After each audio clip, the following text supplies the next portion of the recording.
As we reported earlier, Britain has voted in its third parliamentary election since 2015. The choice was stark and could result in fundamental changes to British policy for generations. Nick Schifrin is here with the results. Analysts believe today was Britain's most consequential vote in a generation and perhaps since the Second World War. The choice was between a Conservative or Tory party whose slogan was "Get Brexit Done," and a Labour Party that promised a second referendum on Brexit and a dramatic rewriting of the economy to make it more socialist.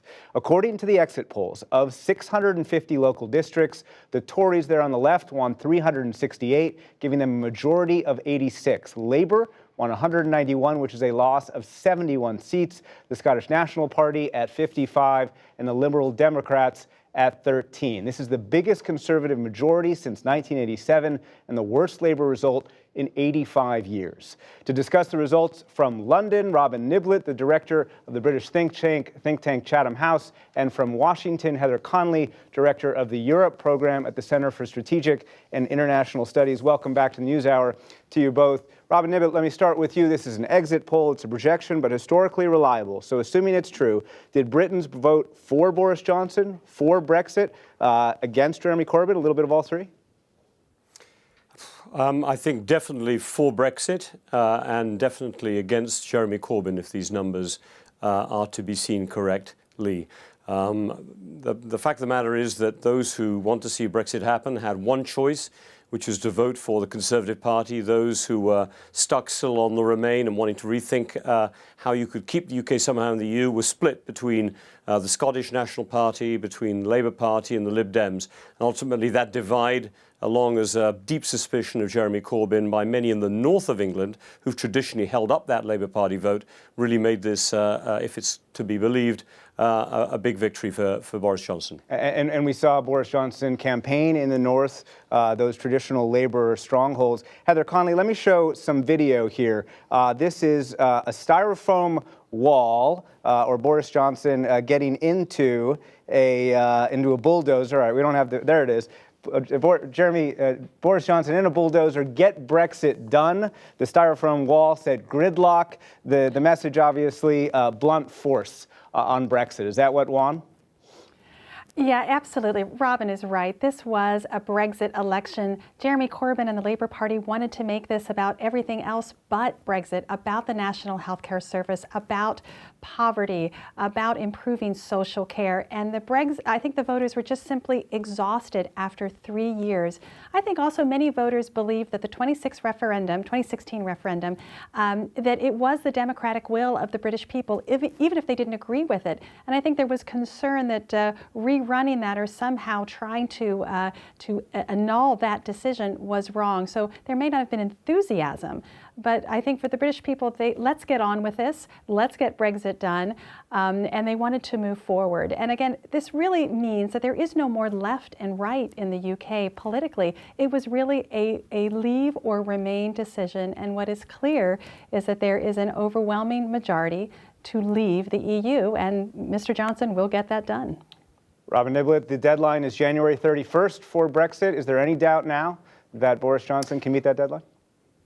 If the results are as they seem to be, anything, and it looks like a majority is pretty much certain, then the UK will leave the EU by January the 31st, if not even a little bit before then. That is the ultimate deadline by which they are entitled to leave. Of course, what then happens is that we enter a probably 12-month period in which the UK is somehow going to do a crash deal to complete a free trade agreement. Boris Johnson, at least by redrawing the Theresa May deal and creating a notional border down the Irish Sea, can try to push for a free trade agreement, which is a simpler type of agreement. But still, the UK is going to enter at least a 12-month period of really intense negotiations.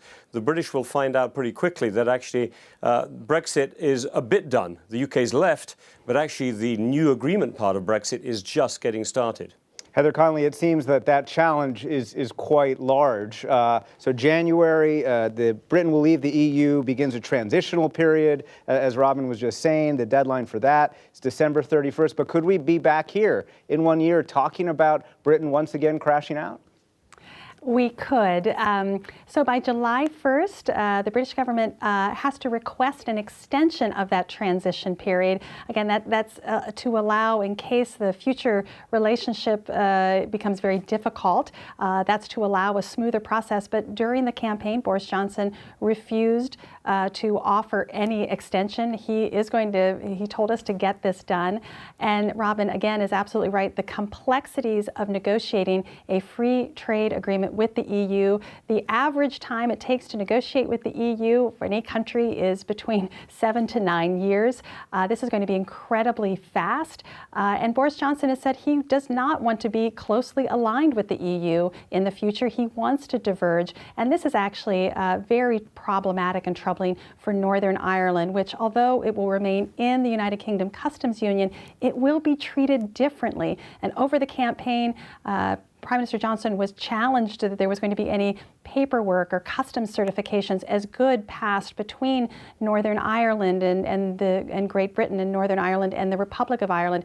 We are about to see how complex this relationship really is. It won't be as simple as the Prime Minister has made it out to be, and I'm very fearful that this could really unleash some forces in Northern Ireland that could potentially destabilize a very fragile government that has not had a power-sharing government for 3 years. Robin Niblett, you mentioned Jeremy Corbyn, of course. Part of what he was arguing for was a second referendum, but he also talked about nationalization, seizing 10% of large firms' equity, a 4-day work week. Ultimately, did Britons decide that his platform was too radical? I think for many in the UK, it is too radical, not necessarily for his base, not for many of the true believers in the future of the Labour Party.